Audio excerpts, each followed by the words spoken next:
Hi, everybody! Hi. We are the faces behind the Paper Florist Collective. I'm Quynh. I'm Jessie Chu. And I'm Priscilla Park. Our mission statement is to connect people, To share, and to elevate the paper florist industry. Hi, everybody. Welcome to our first podcast ever for the Paper Talk.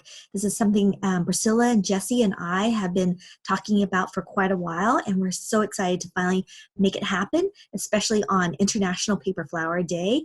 And so we have here with Priscilla and Jessie, and Maybe a lot of intimacy, a lot of heart-to-heart, a lot of personal stories, and podcasting is a perfect space for this. yes, so true. I'm so excited. And the reason why we're doing this podcast is I find so much enjoyment talking to Priscilla and Jessie almost every single week. And we want to share our findings, our talks. Not only do we talk about business related, we talk about techniques, we talk about all sorts that are paper related, and we want to share it with you guys. Also be highlighting paper florists within our community so you can learn more about them and we can all learn tips from each other, learn about our different backgrounds, and it's just going to be a really great platform. Yeah, and we're so excited to share it with all of you guys. For our first podcast, my generous neighbor, Jerry Kier, is sponsoring this episode. So thank you so much, Jerry, for making this first episode happen for us.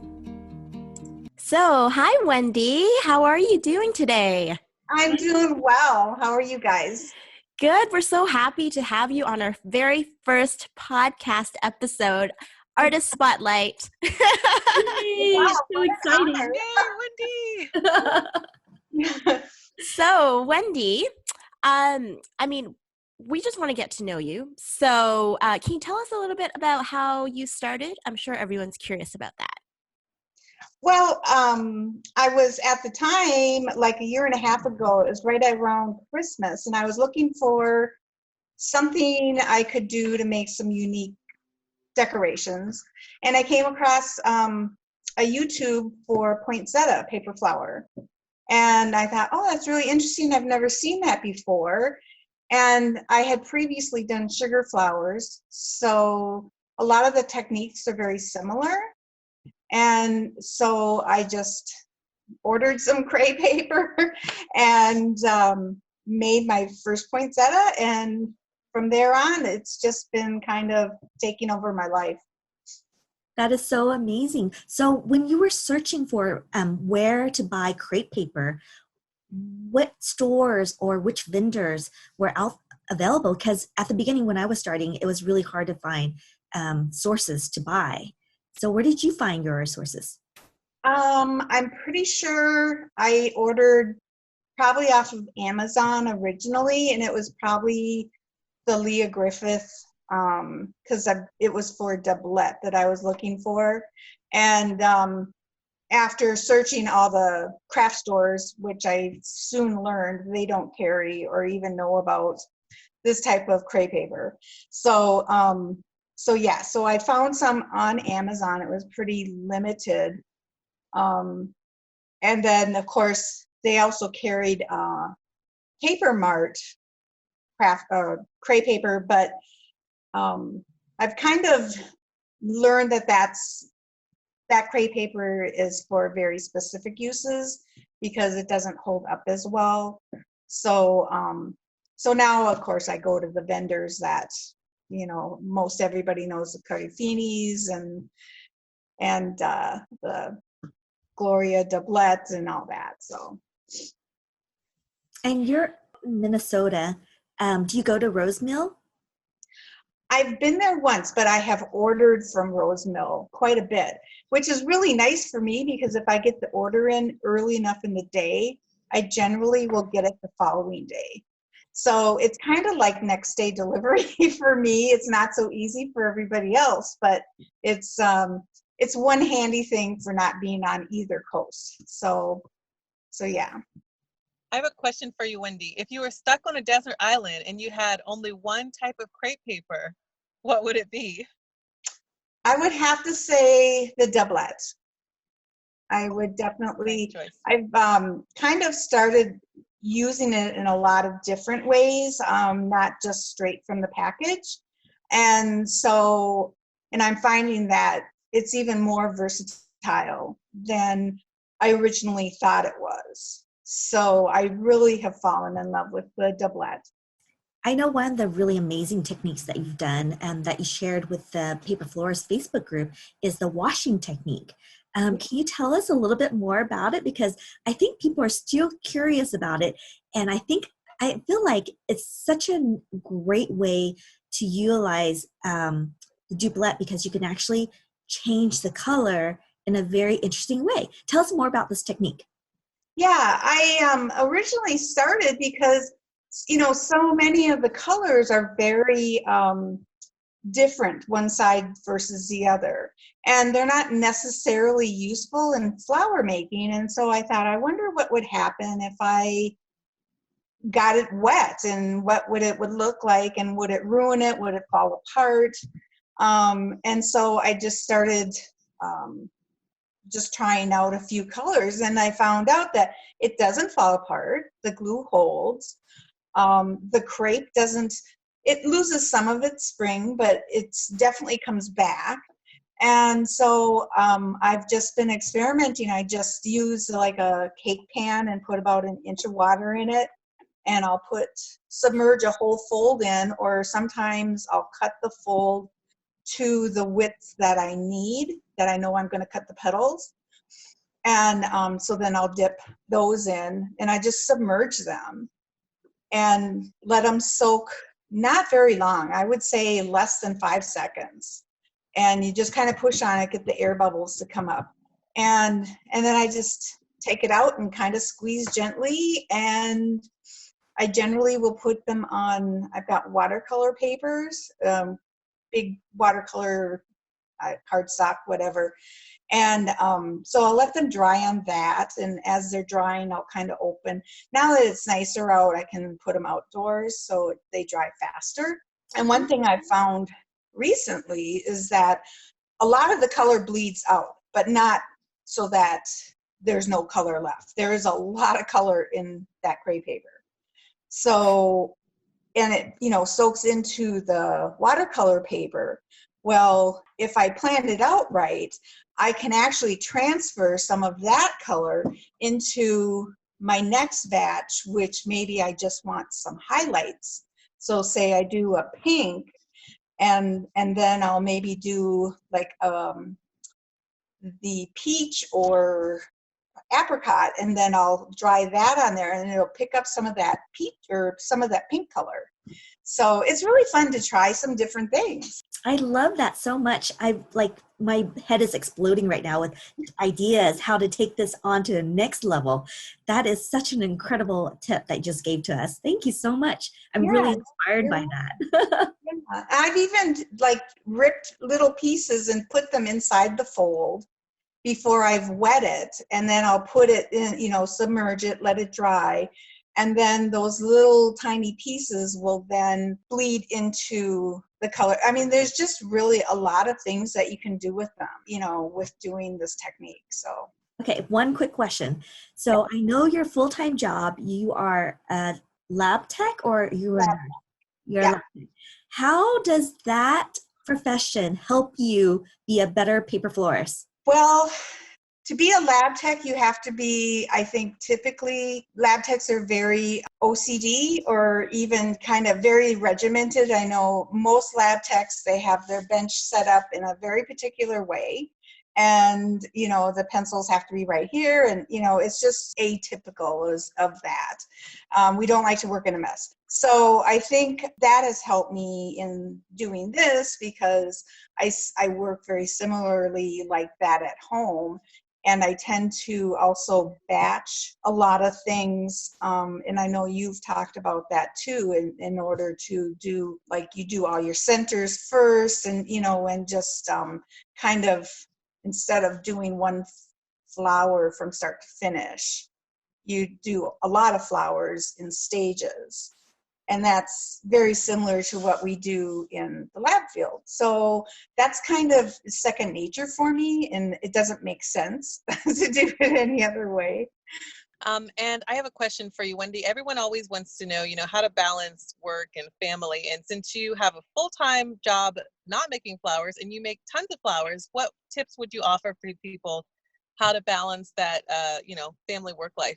I have to say I'm very fortunate that I have a supervisor who understands that there isn't always work to be done. I work in a very small clinic and not in a hospital setting.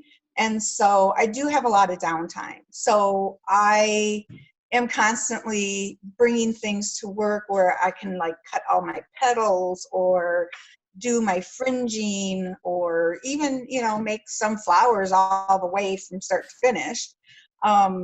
So I have a very colorful lab, which is not typical. And a lot of people have come in, they'll see this stuff and they'll be interested. And so I get to talk about it. And so in a sense, I kind of get to educate people. And at home, my husband's he's very understanding about it. And we don't have children, so I don't have that struggle. I think it would be very hard if I had children. I think it's hard for working moms to find all that time for everything. Yeah, my hat's off to Jessie and Priscilla for having kids and being able to juggle being a paper florist and doing all these amazing work all at the same time. You guys are amazing. We have a lot of help. Yay for family help. Yeah. You have to, especially before the kids can actually start helping you. So once they're of the age that they can start picking up the scissors and cutting, then you've got, a work crew that, is right there. Does your husband ever help you? Oh, no.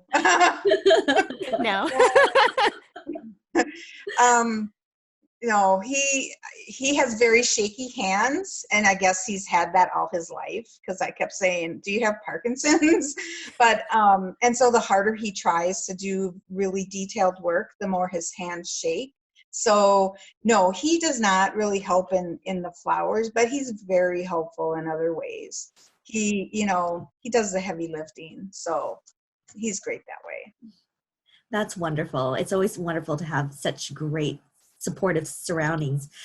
Just to delve in a little bit more about your paper flower techniques, you had mentioned a particular type of tool that you use. Can you tell us more about your favorite tool? Yeah, it was a tool I got in a kit when I was doing sugar flowers, and it's a kind of a long, about 3-inch long, I would say very similar to the hat pins that some people use.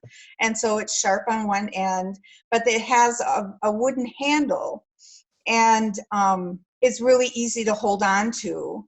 And I actually use it depending on what I'm doing. I'll use either end. I'll use the needle end for doing the frilling and, and rolling and shaping, but then I'll use the wooden end because it's rounded. I'll use that to kind of put soft curls in and do some other type of shaping.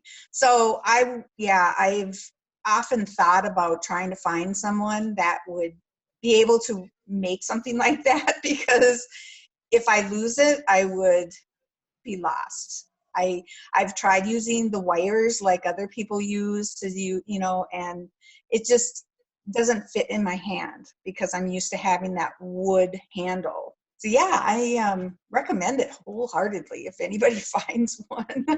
That's awesome. We know that you are trying to do a little bit more on the paper flower world, trying to bring in a little bit more income. And I think when we're interviewing you, you mentioned that you wanted to do more into the wedding industry. Why did you choose doing wedding orders versus doing personal orders or other types of orders? Well, I like the idea of, doing custom orders, so everyone is different. I think because I've done a lot of crafts and creative type things my entire life.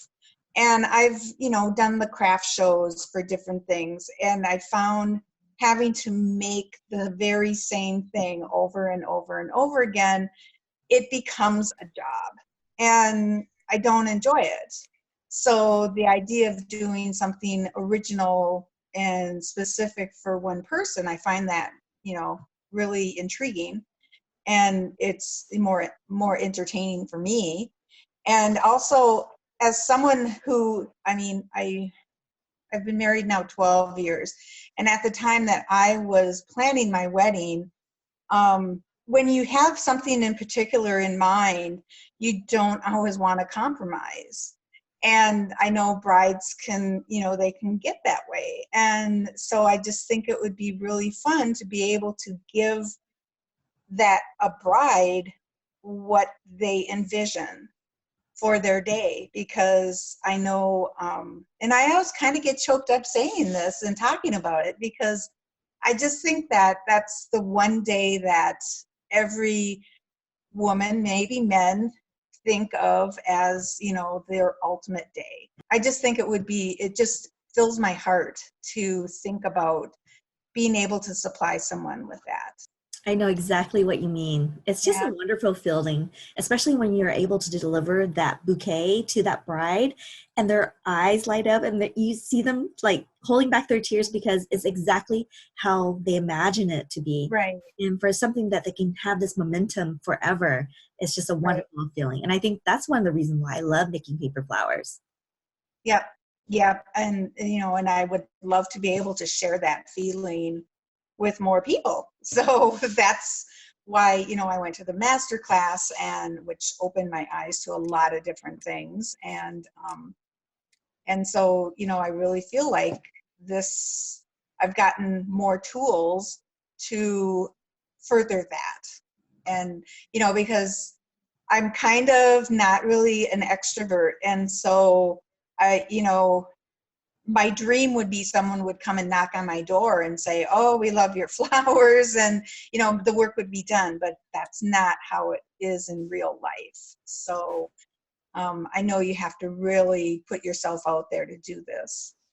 So let's talk about that. I mean, you came to our masterclass. We met you personally, saw your flowers. They're beautiful. You speak so passionately about being involved in the wedding industry.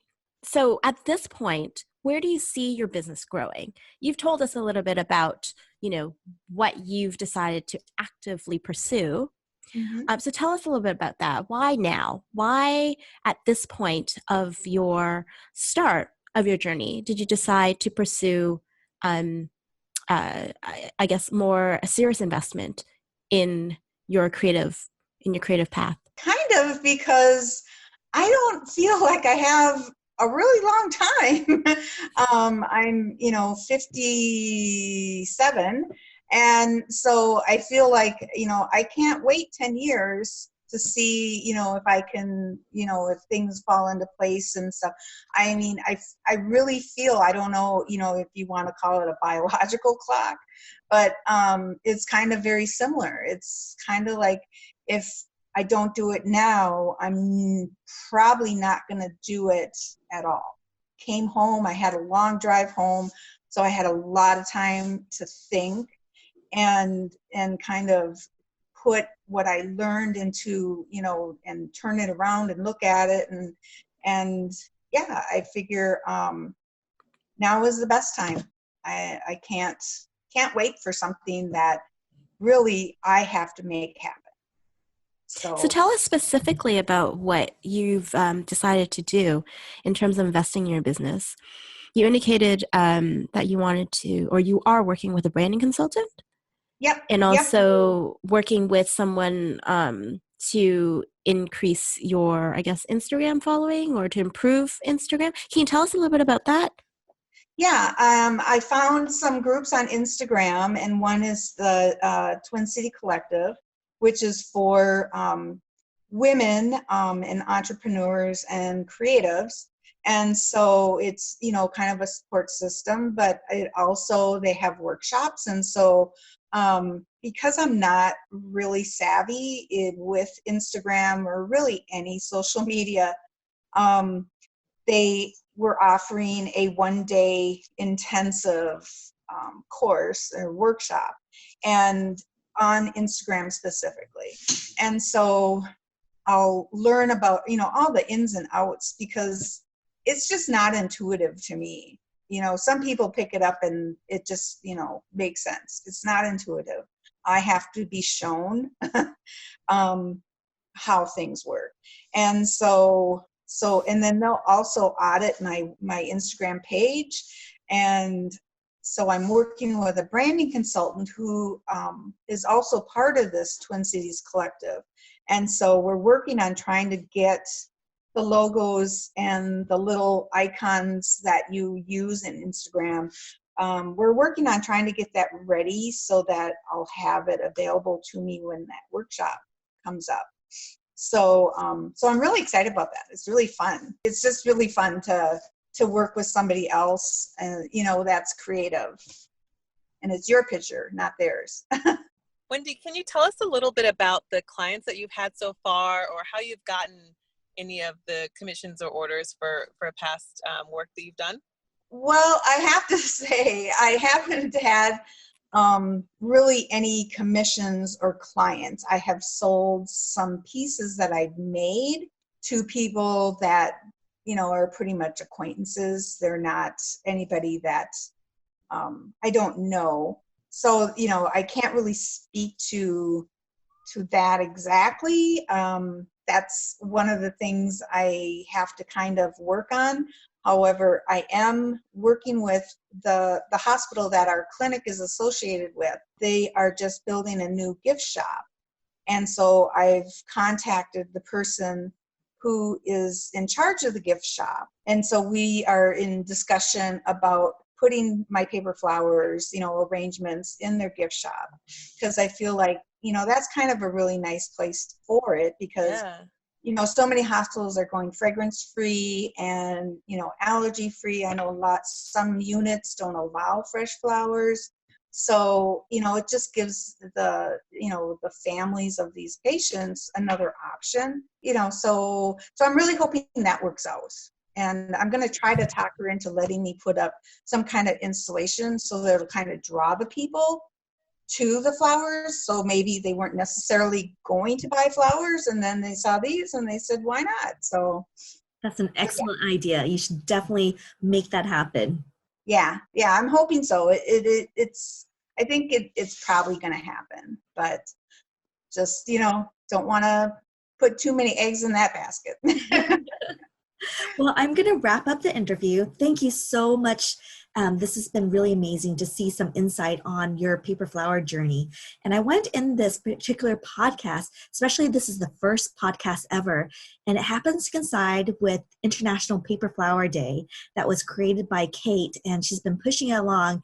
And it's been so amazing to see everybody make posters and share the stories on how they started their paper flower journey. So I want to wish everyone a very happy International Paper Flower Day.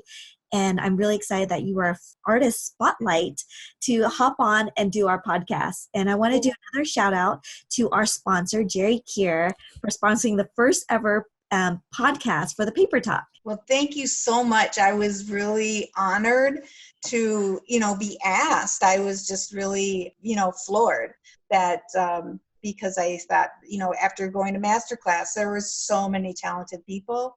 And so I'm just really honored that you asked me. So thank you very much. We are so honored to have you in our community. It's been really amazing to see your progress, because I think I've been following you since the very beginning, and just see your paper flowers evolve and change and be what they are now. And I can't imagine what they're going to be looking like by the end of the year.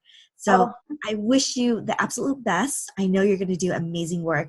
And we are here if you have any questions or need advice or tips. We would love to help you along this journey. I know that you guys have been so helpful already. So, and after meeting you, I just know that you're just so genuine and warm that I feel like I can ask you anything. So I really, the whole group is wonderful. So you guys have done a great job. Oh, thank you so much. We really appreciate it. Thanks, Wendy. Thank you so much, Wendy. You bet. You guys have a great day. All right. Thank you so much. Yeah. Bye-bye. Bye. Bye. So that was so amazing to hear Wendy talk about her particular story. And I just excited to see people share their work, see their journey. And I just love it so much. Thanks for joining us for this edition of Paper Talk. Priscilla signing off. This is Quynh signing off. And Jessie signing off.